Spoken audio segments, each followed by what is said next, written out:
Halo pemirsa, ratusan jemaah calon haji kloter 33 Banten atau asal Kabupaten Pandeglang sudah tiba di asrama haji embarkasi Pondok Gede, Jakarta Timur. Bersama saya, Angelika D.F. Agam, Anda menyaksikan Sindo Sore. Kita awali informasi pada sore hari ini, 3 jenazah anggota TNI korban ledakan pemusnahan amunisi di Garut disemayamkan di Pusat Gudang Amunisi 3 Pulau Gebang, Cakung, Jakarta Timur. Panglima TNI beserta jajarannya memimpin pelepasan jenazah yang diberangkatkan ke kampung halamannya.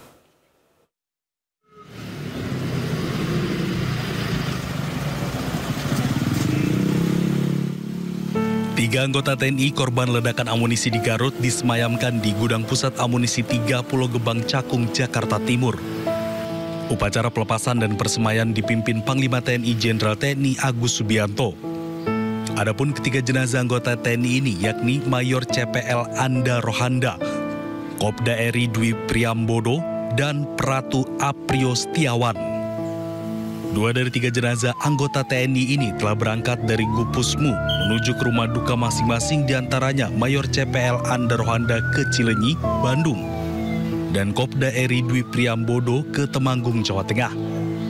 Sedangkan Pratu Aprio Setiawan akan diterbangkan ke Bolaang Mangondo pada Rabu dini hari.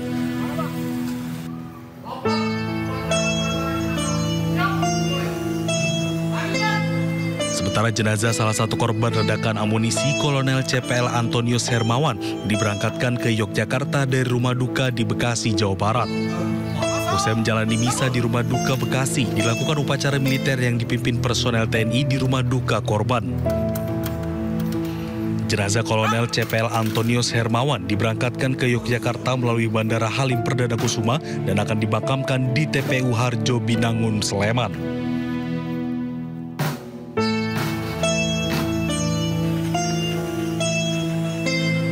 Sebelumnya, proses penyerahan keempat jenazah korban ke keluarga dilakukan pada Selasa dini hari. Usai proses identifikasi selesai dilakukan di RSUD Pamengpeuk, Kabupaten Garut. Jenazah keempat korban dibawa ke Jakarta menggunakan ambulans dengan pengawalan ketat personil TNI Angkatan Darat.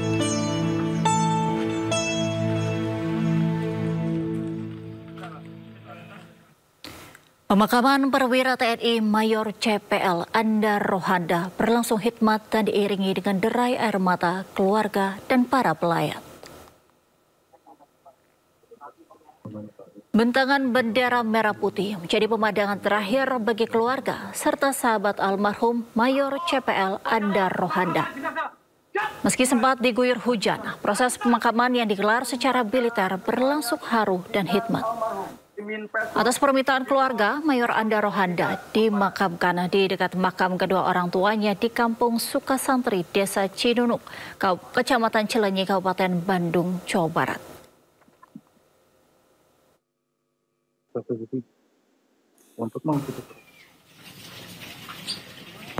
Sebelumnya, setelah diserahkan ke pihak keluarga, jenazah 1 dari 4 korban prajurit TNI AD yang meninggal dalam peristiwa pemusnahan amunisi kadaluarsa Mayor CPL Anda Rohanda dibawa ke Kampung Sukasari, Kabupaten Bandung.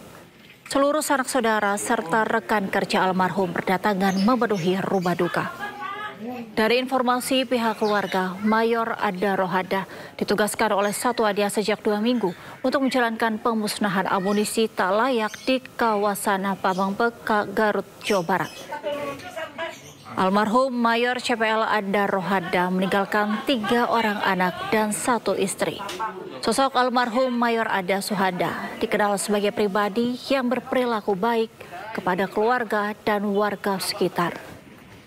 Mayor CPL Anda Rohanda merupakan Kepala Seksi Administrasi Pergudangan Gudang Pusat Amunisi 3 Pusat Peralatan TNI Angkatan Darat.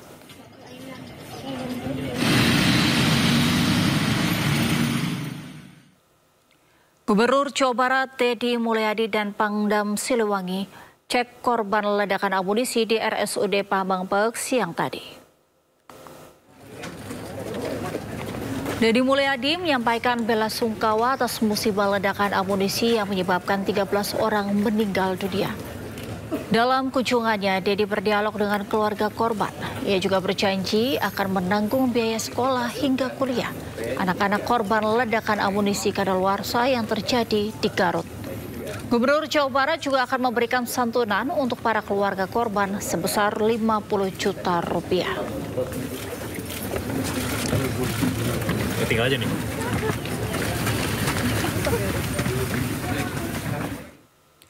Pemirsa, sebelumnya ledakan terjadi pada Senin pagi sekitar pukul 9.30 waktu Indonesia Barat dalam kegiatan pemusnahan amunisi kadaluarsa yang dilakukan TNI di Desa Sagara, Kabupaten Garut, Jawa Barat. Ledakan kembali terjadi saat warga akan memungut sisa-sisa logam amunisi.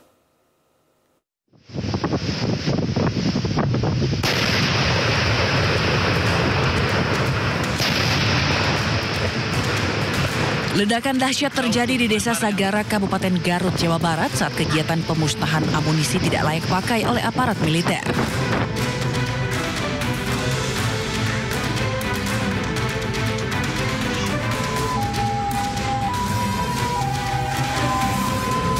Pemusnahan yang dilakukan di lahan milik Balai Konservasi Sumber Daya Alam ini sebenarnya sudah rutin dilakukan.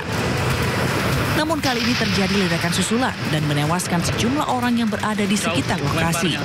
Diduga warga mendekat ke area setelah ledakan awal untuk memungut sisa-sisa logam dari amunisi.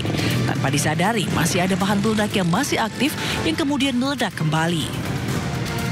Ledakan inilah yang menyebabkan banyak korban jiwa. Dari Garut, Jawa Barat, Tim Liputan iNews melaporkan.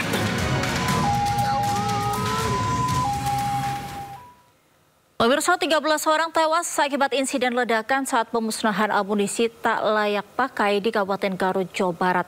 4 diantaranya anggota militer dan 9 lainnya warga sipil. Berikut daftar nama-nama korban.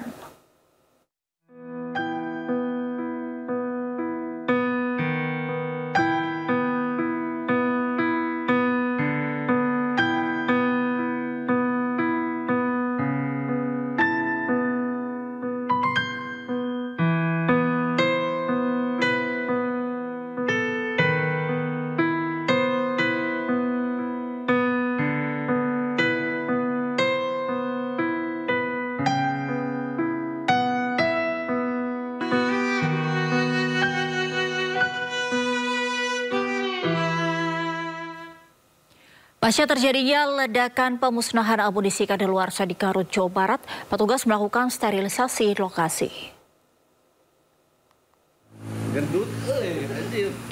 Jalan menuju lokasi pemusnahan amunisi kadaluarsa di Desa Sagara, Kecamatan Cibalong masih dijaga aparat keamanan. Tak hanya itu, tempat kejadian perkara atau TKP pemusnahan amunisi kadaluarsa yang menewaskan 13 warga, 4 diantaranya anggota TNI dan 9 warga sipil dipasang garis polisi dan disterilkan. Warga dan pihak yang tidak berkepentingan pun tidak diperbolehkan mendekat ke lokasi kejadian. Belum ada keterangan resmi dari pihak TNI kapan olah tempat kejadian perkara akan digelar.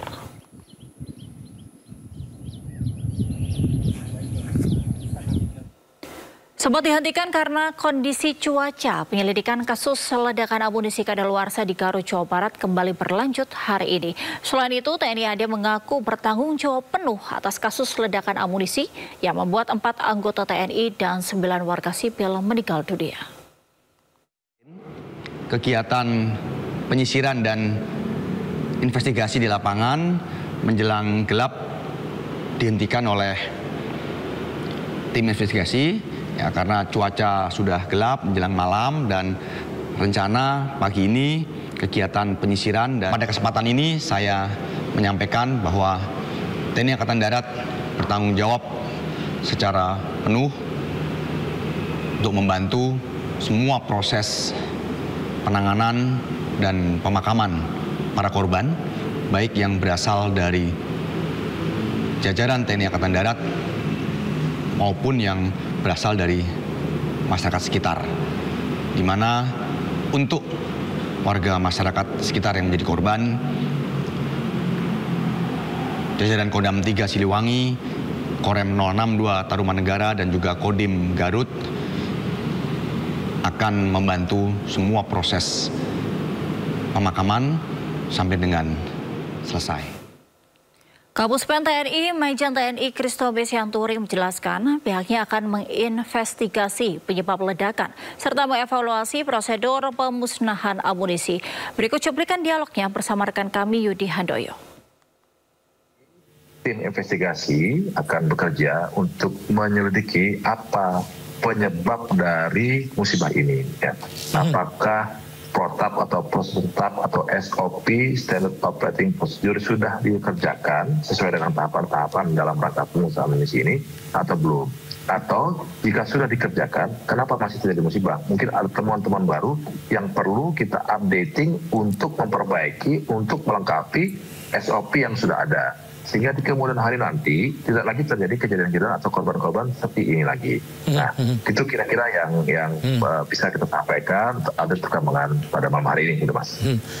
Terima kasih banyak Pak informasinya. Tapi begini Pak Kapuspen, sebelum kita update terkini mengenai musibah ini Pak, kami menerima beberapa gambar yang kami dapatkan baik dari warga di lokasi ataupun dari media sosial dan juga tim kami di lapangan. Ada ketika itu diledakkan, api membumbung tinggi dan ketika itu prajurit ada yang mengamankan diri di bawah tanah Pak. Apakah memang prosesnya itu membangun sumur dulu di 2 titik untuk diledakkan atau seperti apa sih Pak? Kalau izin Pak, ingin tahu seperti apa lengkapnya? Ya, teknis detail itu kan yang sangat mengetahui adalah tim Puspad, Pusat Pelaksana Angkatan Darat ya. Jadi kami saja yang prajurit infanteri gitu ya, tidak mengetahui tentang teknik detail itu gitu. Mereka lah yang tahu tentang bagaimana sih pengamanan munisi ini gitu ya. Berapa banyak sih lubang yang harus dibuat, berapa kedalaman lubangnya, berapa jumlah munisi yang harusnya ditaruhkan dalam satu lubang. Nah, nanti itulah yang akan dicari tahu oleh tim investigasi tadi untuk meyakinkan apakah Standard Operating Procedure itu atau protap-protap tadi sudah dikerjakan atau belum. Nah, gitu. Kalau memang sudah, kenapa sih masih bisa terjadi musibah seperti ini? Bahkan kepala gudang munisinya, yaitu Kolonel CPL Antonius Hermawan, yang kebetulan adalah rekan kami satu angkatan, bisa gugur juga dalam masa tugas ini. Sehingga perlu ada evaluasi mendetil ya, kenapa masih bisa terjadi gitu ya. Termasuk kenapa ada 9 orang warga sipil yang juga ikut jadi korban di situ gitu ya. Nah ini kan yang perlu pendalaman lebih detail ke depan. Kalau memang seperti gambar nih ada ledakan yang besar, nama juga pemusnahan munisi. Munisi kan ada macam-macam, ada yang munisi kaliber kecil, ada munisi kaliber besar. Munisi kaliber kecil itu apa aja sih? Oh misalnya munisi pistol 9 mm, kemudian munisi SS1 misalnya 5,56 mm, munisi 7,62 mm. Nah yang besar kayak apa? Misalnya mortir kan itu ya, yang punya daya ledak yang cukup besar dan luas. Nah tentunya hal-hal itu sudah menjadi pertimbangan dari tim Puspad.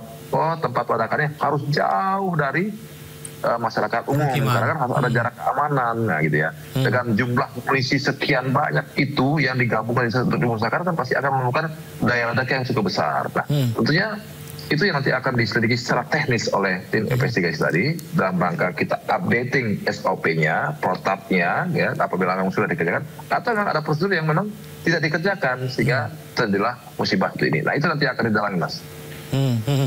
Karena kalau kita lihat dari gambarnya nih Pak, memang SOP sepertinya memang berupaya maksimal dijalankan, akan tetapi kan lokasi sangat luas ya Pak ya. Dan sepertinya ketika lalu lalang petugas TNI yang akan menuju ke titik ledakan, dilihat warga dan rasa penasaran warga ini tinggi nih Pak Christo May. Nah ini bagaimana antisipasinya Pak? Sehingga ya ada masyarakat sipil yang menjadi korban juga sampai saat ini Pak.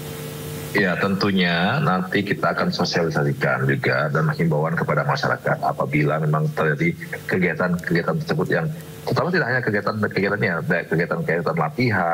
yang masyarakat memang ada di sekitar daerah latihan TNI yang menggunakan munisi tajam atau munisi dengan daya ledak yang besar ya.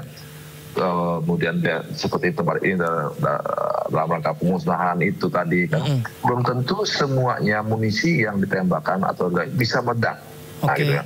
Terkadang masyarakat dengan keponya datang, mereka dari latihan, mencari-cari kelongsongnya, mencari-cari sisa munisinya. Karena kan itu besi atau kuningan atau tembaga. Ada daya jualnya mungkin Pak ya?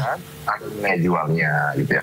Dan sekarang juga pernah kan ada suatu peristiwa ketemu granat atau ketemu mortir yang tidak meledak karena tidak tahu diketok akhirnya meledak. Nah justru itu. Apalagi ini munisi-munisi yang sudah kadaluarsa, sudah kadaluarsa ini bekerjanya sudah nggak normal gitu Mas. Jadi artinya munisi yang harusnya tahan di suhu sekian derajat, karena sudah nggak normal mungkin dia bisa meledak di suhu yang di bawah itu gitu. Atau misalnya munisi yang harusnya harus dengan kekuatan tertentu baru bisa meledak, karena dia membentur itu baru bisa meledak. Tapi kalau sedang normal dengan guncangan sedikit dia sudah meledak. Nah, ini kan hal teknis ya yang memang harus orang-orang yang tahu betul tentang amunisi yang paham tentang teknis. Pemirsa, satu kotak kayu berisi 1 buah granat dan puluhan amunisi ditemukan warga desa Pengalusan, Purbalingga, Jawa Tengah. Granat dan puluhan amunisi yang masih aktif dimusnahkan tim Cihandak Brimob Banyumas.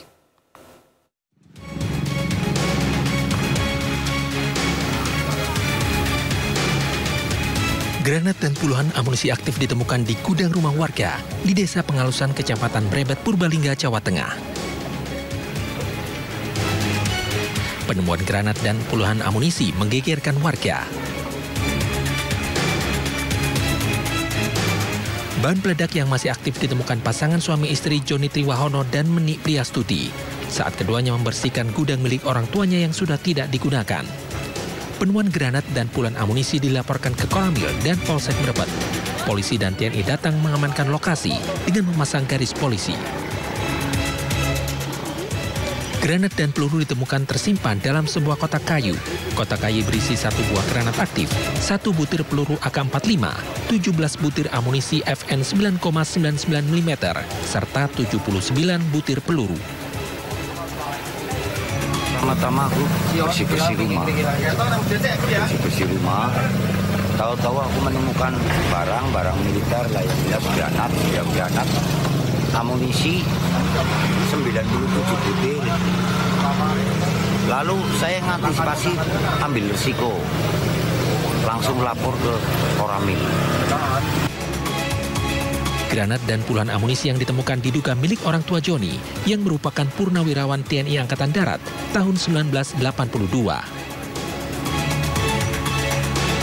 Ada 4 macam, ada granat, kemudian peluru pistol, kemudian peluru FN, kemudian yang enggak panjang itu, peluru apa itu, panjang itu, yang untuk senjata panjang lah, demikian. Jadi ada 4 macam. Amunisi tersebut masih aktif?